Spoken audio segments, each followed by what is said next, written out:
Disclaimer: this story is inspired by true events and reflects real emotions and experiences. Some names and details have been changed to protect privacy.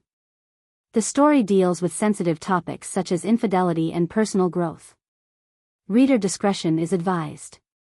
I thought it would be a simple night, just me, a quiet house, and a little boy to watch over while his parents enjoyed an evening out.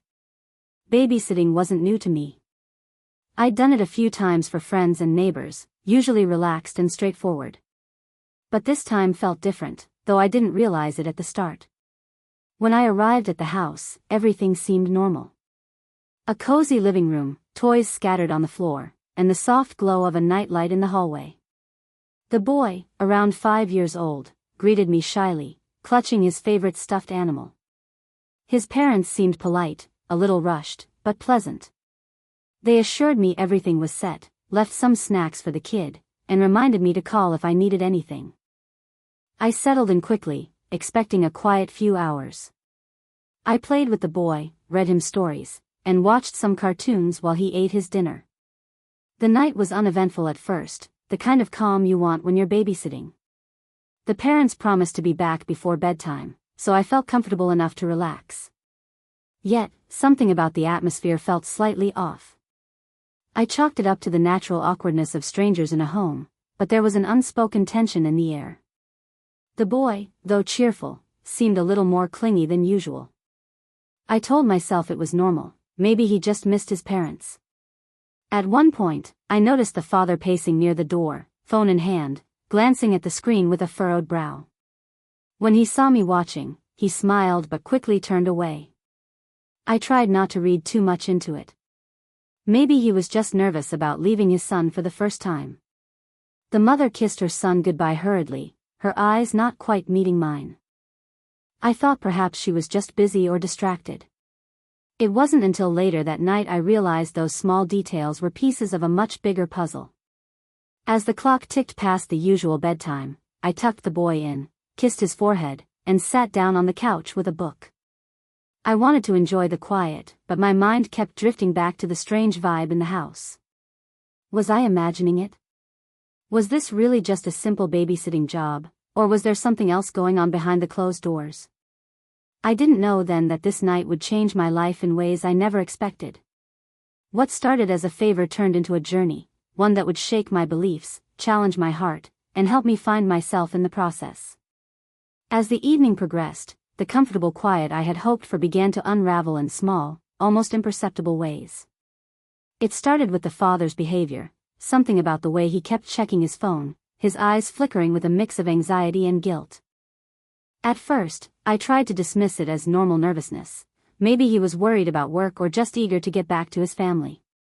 But the feeling in the pit of my stomach told me otherwise. The mother was even more distant than before. When she had dropped off her son, she barely spoke, and when she did, her voice was flat, almost strained. She avoided eye contact and seemed to carry an invisible weight on her shoulders. I wondered if she was just tired or had a long day, but I couldn't shake the feeling that something was seriously wrong. Later, as I helped the boy brush his teeth, I overheard snippets of a conversation coming from the parents' bedroom, which they had left slightly ajar. The voices were low but tense, fragments of words like betrayal, lies, and you promised. My heart clenched. I realized this wasn't just a regular family dispute, this was something deeper, more painful.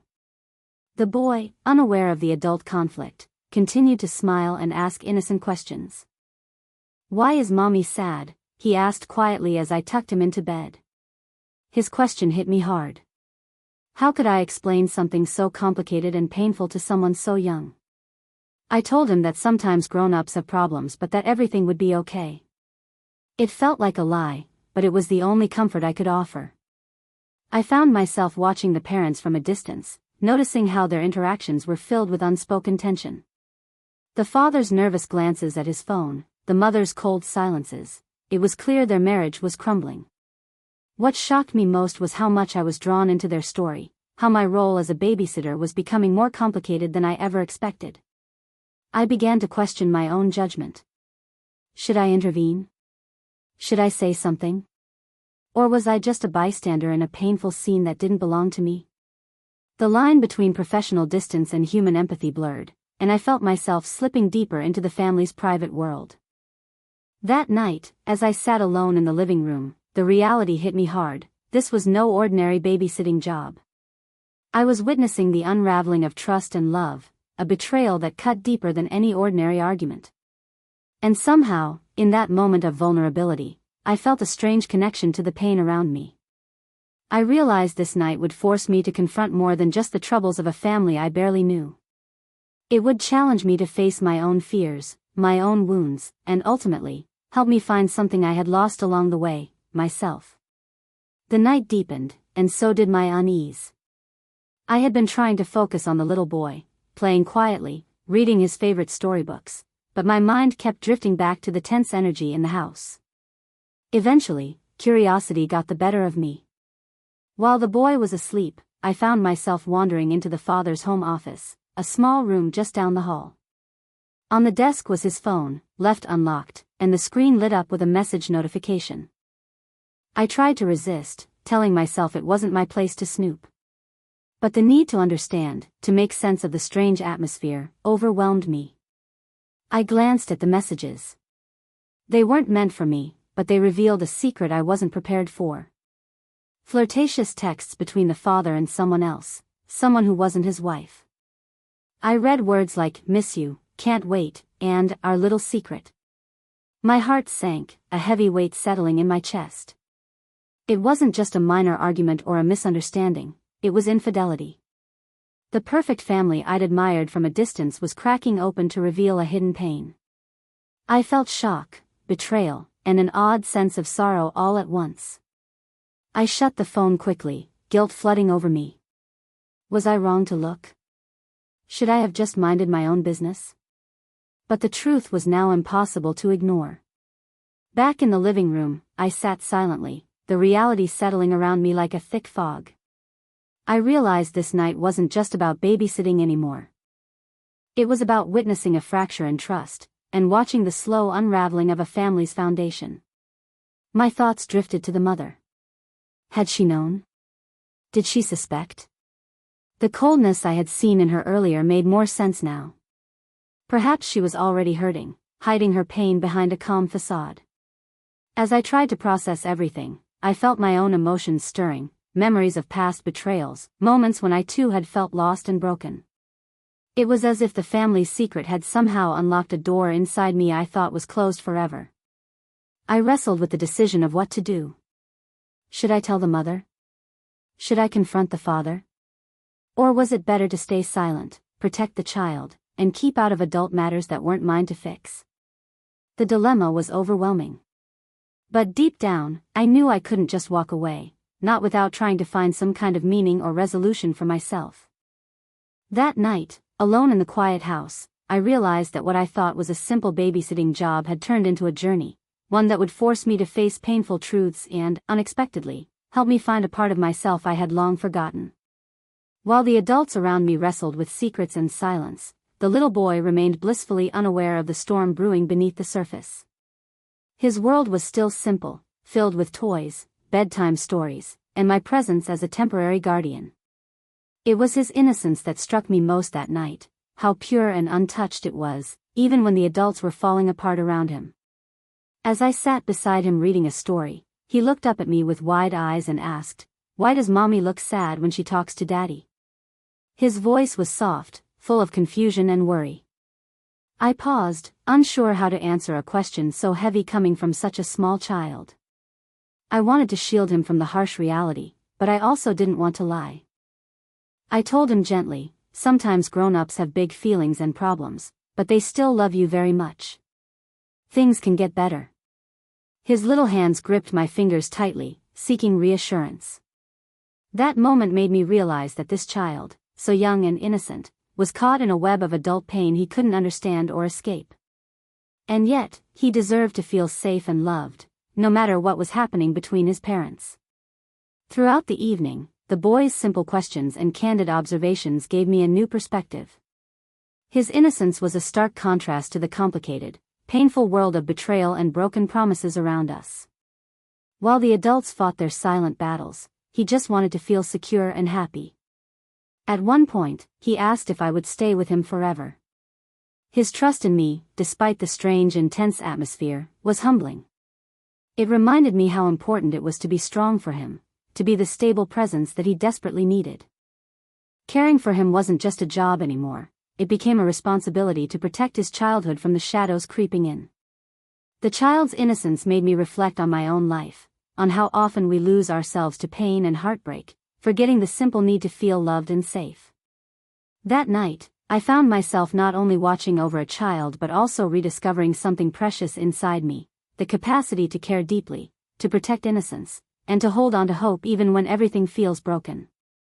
The babysitting job that started as a favor had become a profound lesson in empathy and resilience.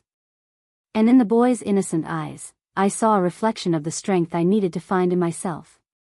The front door clicked softly as the parents returned home. The atmosphere shifted instantly, like a storm that had been building all night finally breaking loose. I could feel the tension thickening the air as they entered the living room, where I sat quietly with the boy.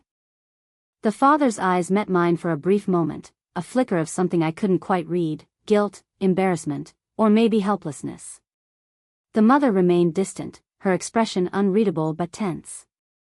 I sensed that whatever was between them was about to come to a head. As I helped the boy get ready for bed, I overheard raised voices from the kitchen. The words were sharp, filled with anger and hurt. The mother confronted the father, accusing him of lies and betrayal. The father's defenses came up quickly, denying or trying to justify his actions. It was raw, painful, a very real unraveling of their relationship. Caught between the fight and the child's presence, I felt torn. I wanted to comfort the boy but also wanted to shield him from the harshness of their conflict. Yet, I knew the child was already sensing the pain, there was no hiding it completely. In the midst of the confrontation, I felt my own emotions rising. I thought about my own life, the relationships I had let slip away through silence and denial. Seeing this couple unravel before me forced me to reflect on the boundaries I'd built around myself, and the walls I'd allowed to grow between me and the people I cared about. I realized that my role here was more than just babysitter. I was an observer of truth, a witness to brokenness and betrayal, but also to the possibility of healing. The night wasn't just about their marriage, it was about all of us who face the messy, painful reality of human relationships. For the first time, I allowed myself to feel empathy for both the mother and the father. Neither was perfect, both were flawed, scared, and vulnerable. And somewhere in the middle of their pain was a child who deserved love and stability. As the voices quieted and the night deepened, I made a silent promise to myself, to carry this experience not as a burden, but as a lesson. A lesson about honesty, courage, and the strength it takes to confront difficult truths. That night, the simple babysitting job became a mirror, reflecting my own fears and hopes. And I began to understand that finding myself again meant facing these realities head-on, not running away from them. After the emotional confrontation between the parents, the house felt heavy with silence, like the storm had passed, leaving a fragile stillness behind. I sat on the couch, my mind swirling with everything I had witnessed that night. What began as a simple babysitting job had morphed into something much more profound, forcing me to look inward in ways I hadn't expected. As I reflected on the family's pain, I found myself thinking about my own life, my past relationships, the times I had felt betrayed, and the moments I had lost myself trying to hold on to something that wasn't healthy. This night had unexpectedly cracked open a door inside me, revealing wounds I thought were long healed but were still tender beneath the surface. In the quiet, I realized that I had been avoiding my own truths, hiding behind distractions and fears. Watching the family struggle made me confront my own need for honesty and self-respect. I understood that healing wasn't about denying pain or pretending everything was fine, it was about facing reality, no matter how difficult. The child's innocence and trust had touched something deep within me, a reminder of what it means to be vulnerable yet strong. I knew that protecting that innocence wasn't just about babysitting, it was about standing up for what is right, even when it's uncomfortable. With this clarity, I made a decision. I would no longer allow fear or shame to control my life. I would find the courage to speak my truth, to set boundaries, and to rebuild my sense of self. The night's experience had given me a new lens through which to see myself and the world, a lens focused on strength, compassion, and growth. I also recognized the importance of empathy, not just for others, but for myself. Healing required kindness, patience, and the willingness to forgive, including forgiving myself for past mistakes. Though I was still in the midst of the family's painful story, I felt a quiet power growing inside me. The babysitting job had become a catalyst for my own transformation, showing me that even in the darkest moments, there is a chance to find light. That night, I didn't just watch over a child, I began to watch over myself. And for the first time in a long time, I felt the stirring of hope, a hope that I could rebuild, heal, and truly find myself again. In the days that followed that fateful night, I found myself replaying everything over and over in my mind. The tension, the revelations, the innocent questions from the child, all of it had left an imprint on my heart. But something remarkable was happening inside me. I was beginning to heal. I realized healing isn't linear. It isn't about erasing pain or forgetting betrayal, it's about learning how to live with those scars and not letting them define you. The experience of babysitting that family had unexpectedly forced me to face my own unresolved emotions I'd buried deep beneath the surface for years. I started making small changes in my life. I reached out to old friends I had pushed away. I began setting boundaries in relationships that felt unhealthy. For the first time, I allowed myself to acknowledge my own needs and feelings instead of hiding them behind fear or guilt. The memory of the little boy's trusting eyes stayed with me, a reminder of innocence and resilience.